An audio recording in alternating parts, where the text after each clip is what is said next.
Mr. President, I would like to bring to the attention of this August Chamber the latest development on the case of the abused kasambahay, LV Vergara, which the Senate Committee on Justice and Human Rights, under the chairmanship of our esteemed colleague, Senator Francis Tolentino, is currently investigating. Isang nakakabahalang kaganapan po ang nangyari kagabi na kinasasangkutan ng dating kasamahan sa trabaho ni LV, si alias Dodong, na pinagtangkaang barilin ng riding in tandem na may suot na bonnet.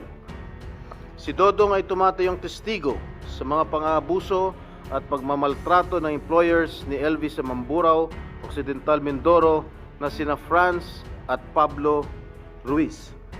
Bago na pabalitang nasabing insidente kay Dodong, ilang gabi na pala na may umaaligid sa bahay ng kanyang kasulukuyang employers at nagtatanong sa mga residente ng bayan ng Paluan, Occidental Mindoro, kung saan siya nakatira.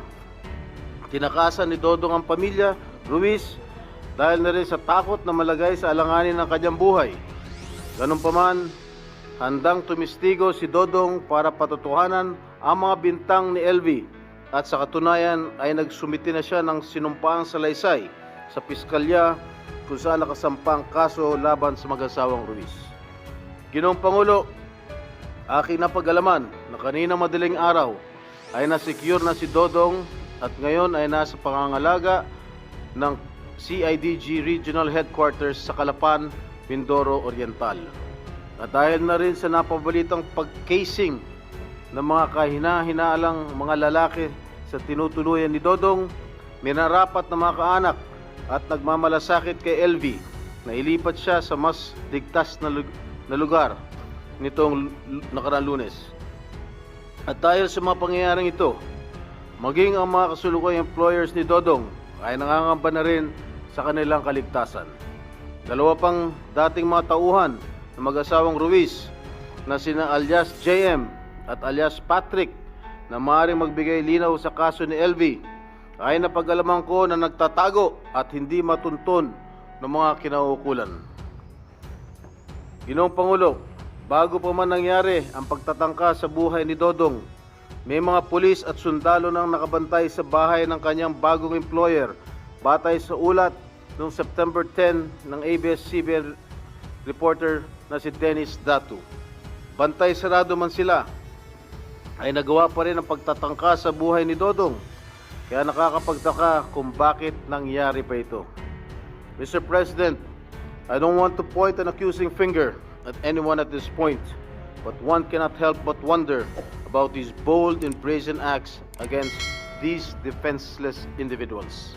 I believe it is necessary to provide additional security for Dodong, Dodong's employers, and even to aliases JM and Patrick if they ultimately agree to testify before the Committee on Justice and Human Rights. Criminal charges of serious physical injuries, illegal detention in violation of Republic Act number 10361 or the Batas Kasambahay were already filed against Vergara's employers before the office of the city prosecutor in Batangas City. Mukhang pader na may tuturong ang binabangga ni LV, Dodong, JM at Patrick. Maliit na bagay kung tutusin ang pagbibigay seguridad sa kanilang kaligtasan kung ang kapalit naman ito ay ang paglalahad ng katotohanan laban sa mga lumalapastangan sa ating mga umiiral na batas at para sa pagtataguyod ng mas naangkop ng mga pulisya.